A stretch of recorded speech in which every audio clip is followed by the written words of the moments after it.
what? You know why else you're so Raina? You're in your little plant corner. Yeah. I'm a plant mom. I'm a plant mom. Okay. Hey guys, it's Chmura, and this is me not drawing. Woo! Should we show them our outfits? Okay. Yeah. Let's do it. Woo! I hope this is showing because I'm not. I can see it's showing. Yeah. Yeah. Brought to you by the official The Atlas 6 team. Woo! Also, happy birthday, Olivie, in advance. Oh, thank you. I know. We started from the bottom, and now we're here. Applause. So basically, as Chmura said, it's my birthday, the day that this is airing. And the only thing I wanted to do was talk to my best friend and best illustrator, Chmura. I have my dagger also, and my coffee. So we got everything we need. Coffee, plants, as we know, plants can be also a weapon. Yes. We don't really have an agenda because this is just for fun and we're just hanging out. But since we're here, we're going to talk about, what did we say? New Year, work-life balance. New Year resolutions, work-life balance, how to not commit on killing oneself when you face constant deadlines. Yes. Yeah. Important stuff. So do you have any New Year's resolutions? What are your resolutions? Okay, my New Year resolution is a very responsible one. So I want to have everything done in advance, like in 3 installments. So I have like 3 posts scheduled in advance before I post anything on Instagram. I have 3 episodes for Clara and the Devil done in advance before I start posting. So that's my New Year resolution, to have everything so well prepared. I like it. That's a good, and do you think that is more or less stressful as an artist, having things prepared like that in advance? I actually decided to have this resolution because when I was facing the end of the year, 2021, I had so many things going on right now, and the thought of thinking about what I need to do right now and having all these things to remember was overwhelming. So I decided that it's better to just have a calendar, schedule everything up front, and it allows you this mental space so you don't have to stress as much. It's better, honestly, better. Definitely. I agree, because this is how I used to when I was, just myself throwing my writing into the void and didn't have a small chaos goblin to look after. This was my thing, was I scheduled everything in advance. And it was much easier. And I feel like, so my New Year's resolution is sort of the opposite, that it's like now that I can't plan anything in advance, I'm finding, because I have kept everything so controlled and so I've always planned everything and been prepared for everything and been very organized. And now I have this child who does not sleep at normal times. He just sleeps when he sleeps, and I have to just scramble to get things done when I can, because I cannot plan ahead. And the more I try to enforce rules, the worse it is. So I have sort of the opposite, where now I'm trying to be more adaptable and just go with the new things are just piling up. And instead of feeling really stressed about the space that I can't create, because certainly I would rather create that mental space. But since I can't, it's just about feeling good with, even if I did a little bit that day, just not feeling like I am not living up to expectations, and instead just I'm doing the best I can. Oh, you have this little chaos particle. Chaos particle that introduces just a random beautiful things to your life. With AI, sometimes they have to learn how to make things beautiful, and they lack this randomizer to make things looking humane and real and raw. And you have this right now. You are just too much like a robot. Oh my God, that's both the sweetest and craziest thing I've ever heard. I love that. Thank you. That's very helpful. I have found that so part of the reason that Chmura and I have been so busy is that we were the new version of the Atlas 6, which comes out on March 1st from Tor Books. Hey! Um, we're back at it with our old jobs of me writing and Lil Chmura drawing. And we had really, really tight deadlines, like crazy. Her deadlines were especially crazy. It was challenging. That's for sure. Challenge, yeah. And I did most of the edits and stuff. Well, for the sequel. So while Lil Chmura was doing the drawings for book 1 and getting that ready, which they're all new and they're amazing. Like if you loved the first book, which obviously you did because they're incredible, this version it's really cool. It's really different and I'm really excited. But while she was doing that, I was writing the sequel and I was doing most of that on my phone. There's all sorts of like ridiculous typos. There's so much like autocorrect. I remember you tweeted about it that your book should have a footnote saying edited on iPhone or something like that. Yes, yeah, edited on iPhone, like the commercials that are like, ooh, look at this cool music video edited on iPhone, but now it's a book. Which is just, iPhone is not great for editing manuscripts. I will say that. Ooh, shade. I know, shade. But yeah, so that's what we were up to. So I guess let's talk about tight deadlines. How did you get through that time? Again, scheduling, I think, is the most important thing. When you have deadlines so tight, you have to figure out how many hours you need per illustration, in my case, and then see how many days you actually have. If you're a woman, you have to probably count in like period days when you have to like die in your bed and be resurrected again a day after. So if you count all the days, then what I did, it was just I kept a very strict like timetable plan that I had only like I think 2.5 days per illustration to meet the deadline. So I was very the scheduling part was the most important thing, and to face that and knowing how many hours you actually have for the project, it was at the same time a bit stressful, but at the same time reassuring that okay, I have this much time, and if I know how many hours I have, at least I can manage that. So there's this thing that allows you to at least control this time that you possess, that you're given. That control is very important. That's very much what I lack currently. Feeling of control, which is fine. Everything's fine. Who is in the control? I know. It's a tiny, tiny goblin prince for sure. That's who's in charge over here. I also have his stuff here. Like, this is Captain Calamari, which makes no sense. He's an octopus. Yeah. Bunny if we have time later. You're a proper mom, having toys everywhere. Yeah. So how about you? How did you face deadlines? How was it for you? I think that part of it for me has been learning to let go of.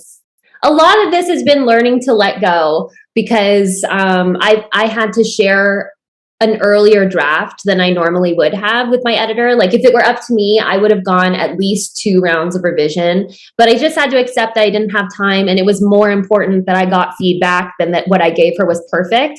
I'm having to really let go of the like perfectionist aspect of it, which is, it's really good to have a team. Someone that I trust is really important because I'm learning that like, as much as I want to carry everything alone, I can't. And that's been a real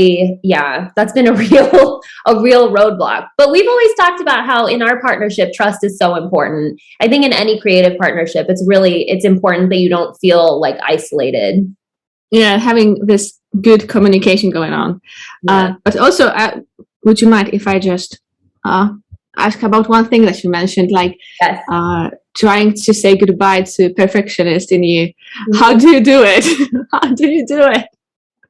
Well, I think part of it is that I just don't have a choice. I can't be perfect. And it's, it's been hard to grapple with the idea that as much as I want to, there's no way physically that it can be done, because everything is a compromise between my mothering and my work as an artist. And I can't compromise the upbringing of my son, like that cannot, I can't let that slide. So in turn, I've had to let certain parts of, not the quality of my work. I am confident that my work is still good. Still But good. it's just that I've been forced to ask for help sooner than I would normally ask for help. It's really hard. And for me in general, I have the hardest time asking anyone for help, or admitting that I need help, or admitting that like things are difficult. For me, I always just push through. Even now when I get emails from, my like marketing team, and they're like, can you do this? And I'm always like, yeah, I'll make the time. And then it comes to a point where it's like, I can't make time. I cannot produce it from nothing. And so it's been about like, okay, I can no longer carry this burden alone. So I have to shift parts of it. And part of what has made that helpful is it like admitting to myself, I'm going to have to share the imperfect parts with someone. Like I can't just hide them, which is what I would normally do. I have to share them. So I feel like a lot of people, I feel very vulnerable, because I feel like a lot of people are seeing things that I wouldn't want them to see, like the gross, like inner workings of how I work. But I think that the work will be better for it in the end. And that hopefully this is temporary and I can go back to being perfect later. Well, I'm afraid the times where artists could spend 2 or 3 years on one thing is all gone and never coming back. Like with current like social media, how fast they are, and how actually whole producing books and art and games and so on, it's so fast nowadays that you can't really allow yourself to just sit back and be like, yes, I will spend my 10 years now on just one book. Yeah. I will travel to northern Italy and just reflect on my ideas. Yeah. The sort of romantic idea of creation is kind of gone now, because, well, for lots of reasons. I think also with social media, like time moves differently in social media. People want to see things now, and they want to see your in progress work. And I think a lot of the circumstances, the conditions that we have to work under now require us to be less perfect, or I guess to share the imperfections more. But I love your in progress stuff. Maybe it helps to realize that, like, I know that my stuff is not as good as it could be, but when I look at your stuff, you could tell me it's like, it's perfect, and I believe you. I'd be like, yeah, that's perfect. If you didn't tell me there was anything you would want to fix, I wouldn't think there was. So maybe we should embrace the idea of like, only we can see our flaws. Ooh, that's a good idea. Us and the trolls, of course. Yeah, obviously they can always see something through the lens of being very particular. And I just hate this idea of people who hate on other creators and say that, oh, you should have seen that coming, or you should have corrected that thing and that. And sometimes it's like, what's the phrase, the hindsight 2020? You can only operate in hindsight, and then you can't really always predict that something's going to work better or worse. Yes. And sometimes people really expect perfectionism. Yeah. Things to be perfect. But it's not really doable, I think. Yeah. And this isn't, I mean, back to your thing about how we can't spend 10 years in Italy making the perfect statue. No, it is a dream. It is a dream. Yeah, it is a dream for sure. But like the modern creator doesn't have that kind of time. We have to create, we have to have like a whole, what's the word I want to think of? Like the way that creation is now, you have to keep creating. The output is so much more now. So as much as like, if someone picks up one of my books or looks at one of your illustrations, they have this like expectation that like, oh, it should be perfect. This is the thing. Like they probably spent forever just working on this one thing and it's exactly as they would want it to be. When in reality, that manuscript was edited on an iPhone while the baby slept, or or you were just putting it in in your pipeline for the next 3 things that had to come along. Yeah, and understandably, we can't expect everyone who who consumes our art to have any knowledge about the art and how it was made. But that's why we get times like this to talk about how things are made. I don't know if I should say it, because it is a bit rude maybe to say that, or maybe shady, or I don't know. I'm a shady girl. Let's go. Let's spill some tea. I was watching a video on the Atlas Sex book. Yes, I am spying on you people. Oh, I don't watch those. I'm too scared. Yeah, I spend a lot of time in front of a computer working alone, so I usually just have YouTube going on repeat in the background. So sometimes I just come across things that I was not expecting to see. And here it was, the review of the Atlas Sex by a certain someone. I'm not going to name her because I don't really care for her. But the thing is, she came to this review with a position that she's not attacking the author but the book itself, and it's never true. You can't do that. Yeah, no. And regardless whether her opinion was correct or not, I think it's better for future generation to be more understanding to younger creators, to be understanding to women creators who have already a hard time entering the field, and creating a very I don't want to say high expectations, because you can have high expectations, but these almost like you want to have a hot take on a thing because it's popular, even though it's not really worth it, because you are destroying your field that you want to enter probably as the creator. So it's better to like build up women in your field if you're a woman, to show that there are incredible people who can create amazing things, and allow maybe a mistakes or two, and not try to make a hot take that this book that's getting extremely popular right now and it's getting recognized by a lot of people, that somehow you are the special person who somehow saw it, that it's not really that cute. It's not really that cute. I am the person that is smart. I can tell you it's not good. Like, shut up. Yeah, I think that I agree with you, and I wanted to come back to the thing about being a female creator. I think part of what makes it so much harder, even if you're not in my position of having to also be a mother or also having a full-time job like you have, like, and having to balance all these things, but it's also so much harder to be a woman on the internet. Like, so many people, like, I think this is why so many authors have updates only accounts on Twitter, because they just get attacked so much, because it becomes part of the job to be likable, or, that like the author has to be a personality, and it's supposed to be about the art. It's not supposed to be about who I am or what I say, but then having to ignore the fact that there are videos like that out there, or that, as much as I don't go seeking people's opinions, it still crosses my screen from time to time. And I went from being nobody, like in, last year in the spring, people were like, oh, this author is so like underrated. Why hasn't anybody read this? And then within like weeks, people are like, this is so overrated. Like, this is so like, this sucks. and she didn't deserve this or whatever. And it's just so funny how like people get really caught in their, I mean, you're right. People want to have like a hot take. People want to have an opinion that gets traction. And I think it should be normalized to say that I just don't like it. It's not for me. You just don't go to a restaurant and you don't like a meal, and then you go to the kitchen staff or to the chef and say, shit, this is awful. I hate it. You're not a good chef. Get the fuck out. You don't do that thing. It's rude.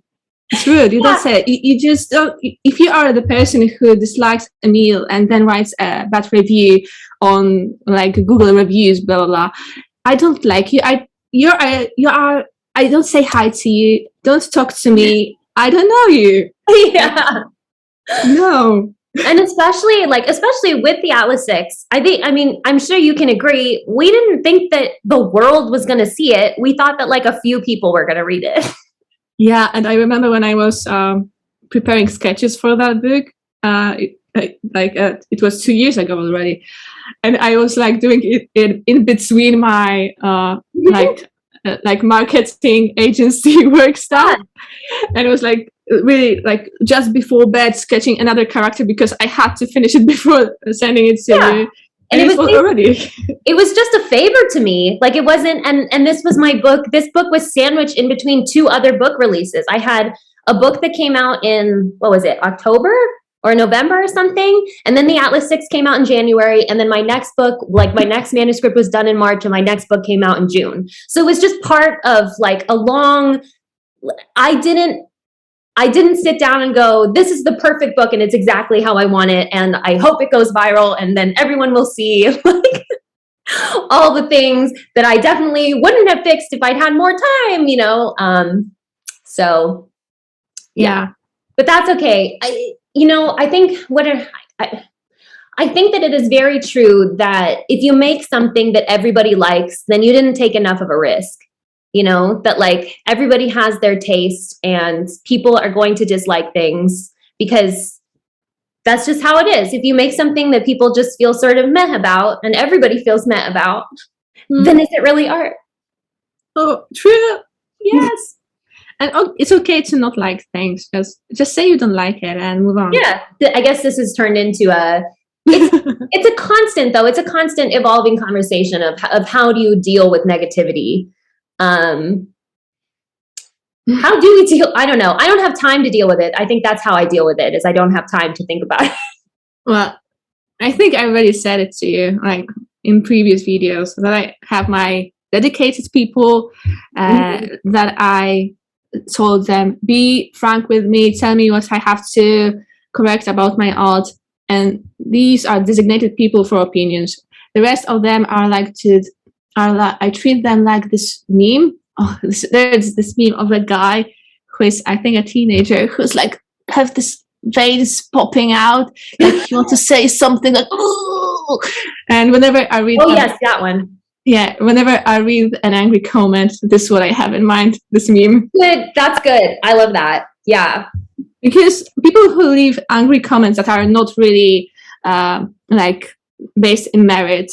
You don't know who they are.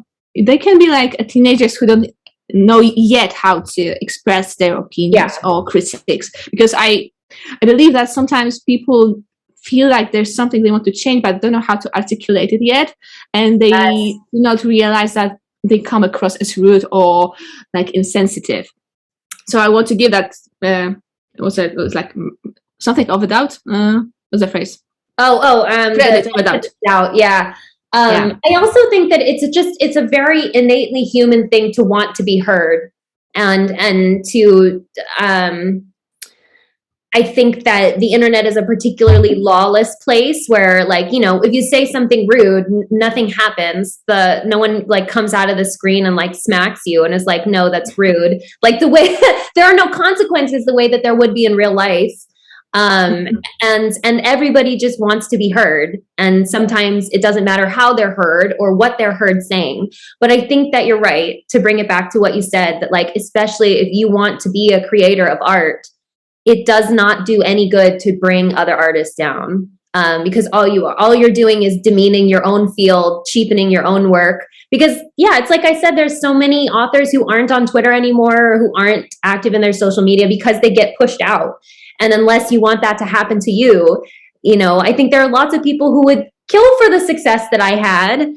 And so to demean it means that if it ever happens to someone else, it becomes a situation of like, you know, it's just very toxic. What I hope is that the thing with traditional publishing, people trust it because they're the tastemakers. They're the people who say, this is what's a good book. Like, this is the book you should read. It's on all these lists. We put it on all these lists. We gave it this fancy cover. We're giving it all this publicity. This is the book you should read. And so it's actually so revolutionary for a bunch of just average readers to be like, no, this is the book you should read. It was self-published by this random girl and her illustrator, but and they just put it out in the world, and guess what? It turns out that this is really good and you should read it. Yeah. And so there's something— power to the people. Yeah, we're taking back the power. So, I mean, so then we're basically crowdsourcing taste. There's something really beautiful about that. And I hope that we leave space for when this happens again, which I hope it happens again, that people come together and are like, this book that traditional publishing doesn't want or wouldn't want, we can make this a thing. I hope that it happens to someone and that it doesn't become a situation of misery. Like, right? Like, that's what we want. We want creators who are marginalized or who are, sort of write uncommon stories to be celebrated, or to at least be able to celebrate it themselves. So. Yeah, let's not create a precedent whenever something gets popular. And I find it's a bit snobbish to have a hot take on things that get popular. Like with Twilight, like it was in fashion to hate on it, and now we have Twilight Renaissance with people now appreciating this. Okay, it is a bit cringy novel, but people liked it. Let people like things. Yeah, and why do we have to make what people like worse? Why do we have to bring it down? Because it's actually amazing. Like, even if you look at what 50 Shades of Grey did, that's incredible. It's incredible.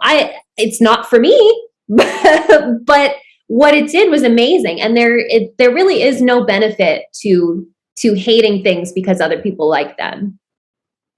Yeah, true. I think there's so little joy these days. We gotta cling to what we have. Yeah, true. And regarding what you said about the internet, I think what's amazing about the internet is that it's almost democratizes the marketplace of dreams. Yes. That people from all around the world can now have dreams to become a writer, to be published. The internet is a fairy marketplace or goblin marketplace or what? Things that were before, like there was gatekeeping to publishing, and only like a small amount of people, even nowadays you can see that in Hollywood, like only people who are kids of other famous people are actors or screenwriters. And now with the internet and this whole idea of exchanging ideas across the globe, you are allowing so many things to happen that could never happen before. Yes. And it should be, we should embrace that, I think, as much as we can, rather than I think just cheating things is such a bummer. Yeah, I'm just so happy because I'm from Eastern Europe. Like, people who are from Eastern Europe, do not believe they can dream, I think. And right now, here I am in the book that is getting published. Like, what? Yeah. Someone wake me up inside. Come. I had the same experience because I got tagged in something from the National Bookstore, and I was like, national of what nation? Like, I don't know what this is. And then I clicked on it, and it's in the Philippines. And my mom and my godmother, her sister, were with me. And they were both born in Manila. And I was like, hey, have you guys heard of the National Bookstore? And my mom was like, yeah, that's like our Barnes and Noble. That's like our big bookstore. Why? And I was like, this is so crazy. I just had, with this moment of sitting with my mother, for her to really sort of have this sort of renewed rush of, she doesn't understand publishing, but she understands that by virtue of I don't know, a phenomenon, now a bookstore that she grew up knowing about is going to carry her daughter's books. It's just, a marketplace of dreams. Marketplace of dreams. Let's go. Power to the people. Yes. And then we can stay here in our art hoodies. Art hoodies. Art hoodies. Yeah. Okay. Yeah. Yes. Oh yeah. There's Well, like this little sword. Yeah. Sword. I don't know if it's visible, but here's that little sword. It's okay. I just want to say a couple of things about this design because there's going to be reprint of the Atlas 6, obviously, because now it's the Tor publishing. So I made for myself, and my favorite author, Olivie, hoodies to commemorate this first self-published version. So we have like these. I don't know. Can you see it? Yes, I can see it. Oh, it's perfect. Woo! Yeah. So it's somewhat like it's a callback to the original cover art that you designed, and there are all those old sketches. And I'm just so nostalgic about it right now. And I'm so excited to see the new version in March. I'm like, it cannot come soon enough. Give me. Yeah. Yeah, and this is the version of the book that like lots of people believe in. So I feel like you can feel that. Like it's gonna just vibrate with, well, I'm not gonna call my book a vibrator, but you know, kind of. Well, it's sexy, so. But it's very, I mean, the last time that we did something like this, we were just not at all. We're just in a completely different place now. It's so interesting because you did tell. We're kind of coming to the end here. So tell us about what you worked on last year, that tarot deck and everything with Claire and the Devil. Okay. That. Okay. So last year I worked with other artists, like 70 plus artists on a Wormwood gaming deck, and there was this Kickstarter campaign and we collected like $600,000 to create this beautiful deck that has gold edges, and people who supported it. Thank you so much, everyone who supported this this project, because I was so happy to be part of it, honestly. And what was funny, Stephanie approached me on Twitter. Again, power of the internet, to be part of this project because she read Clara and the Devil. And I was like, oh, yeah. And she asked if I would be interested in joining. And I joined, and here we are. And then what happened? Clara and the Devil got featured on the main page of the webtoon page. We were recommended for their Halloween reading session, which it totally deserves, because that art is so like, not only obviously your art is really good, but it's got such a distinct style and it's so cool. You're just so cool. That's what I strive for. Not pretty, not cute, not smart, just cool. It's cool. And you've got such a you've got such a fun like edge to it. The way I've especially liked, I don't want to give too much away about the Atlas 6 illustrations, but they have a very like fun additional aspect to them that's like not all drama, you know, it's not all like classic art. It's really cool. Like I want to frame these prints and like put them up, and they're so cool. But I'm not gonna focus on that. But yeah, so when is Claire and the Devil coming back? Mm-hmm. I'm thinking February. I can't really tell exact date yet because I'm working on the third chapter to have like them done in advance. But you'll be the first to know. You know me. I'm going to post on Insta stories, on Instagram, on Twitter. Yeah. The whole drill. Yeah, this second installment of Clara is really. I had a lot of fun writing it. So the first short story version was really just about a Faustian bargain. Like, okay, the devil is offering something to this ordinary but very unreliable narrator who like she's not being honest with herself at all about what she wants, and that story kind of resolves. And so being able to go beyond her story and see how it connects with another Faustian bargain and sort of the I feel like what we get from this is we don't often see the aftermath of the deal with the devil story. And so now we're seeing what has happened to her and the effect it has as it kind of like snowballs. So I'm really excited. And the art is just so cool. Chmura pushes boundaries every time she draws anything. I love it. I really like getting a script from you because I feel like you operate with words and you create very atmospheric visuals, but you don't tell me exactly what you want. Like, it's not very precise, like put this here and this one here. It's like I'm reading your story and I allow myself to feel it and like let it go through my like brain folds. So you don't exactly pinpoint like here is going to be frame with eyes, here frame with smile, but I somewhat feel when you write what's the focus on and how character is feeling. Like you choose certain words that translate into certain feelings. Like with the new character Gus, there's the certain, he's at the same time very I want to say prideful, like he's very certain, but at the same time there's this in the background constant feel and desire for control on himself. So I feel like whenever I draw his chapters, I want to like convey this idea that he's always in his head and he sees all these things all the time when he connects with the world, but at the same time he controls himself and somehow shuts himself so he's contained into his mortal form. Yes, and you do it so well too. Like I'm not a visual person. You're my eyes. And so it's kind of crazy that you took, because I gave Clara and Gus very different voices. The way that they talk to themselves is very different. And just right away, as soon as you started drawing it, you just had it. It was so perfect because you can tell, you can look at the page and see what's Clara and what's Gus. And you're just so talented.